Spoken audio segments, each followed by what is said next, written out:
Hello আসসালামু আলাইকুম, কেমন আছেন সবাই? আজকে তোমাদেরকে দেখাবো শপিং ব্যাগ দিয়ে কিভাবে গলার ফিউজিংয়ের কাজ করা যায়।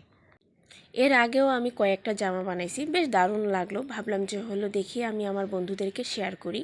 তা দেখলাম যে পুরো বোঝাই যাবে না যে আমি এটা কি দিয়ে কাজ করছি, মানে জামার গলাটা এত সুন্দর হয়, মানে পুরো ফিউজিংয়ের কাজে, মানে পুরো ফিউজিংয়ের মতো হয় কাজটা।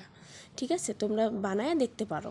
যেহেতু আয়রন ছিল না, আমার আয়রন আমি ব্যবহার করিনি। তোমরা ইচ্ছে করলে আয়রন ব্যবহার করতে পারো, যেভাবে আর কি ফিউজিং বসাও সেভাবেই করতে পারো। পুরো জামার গলাটা দেখলে তোমরা বুঝতেই পারবা না যে আসলে এটা কি দিয়ে কাজ করছে, আর যাকে বানায় দিবা সেও বুঝবে না, কখনোই বুঝবে না যে আসলে তুমি কি দিয়ে কাজটা করছো।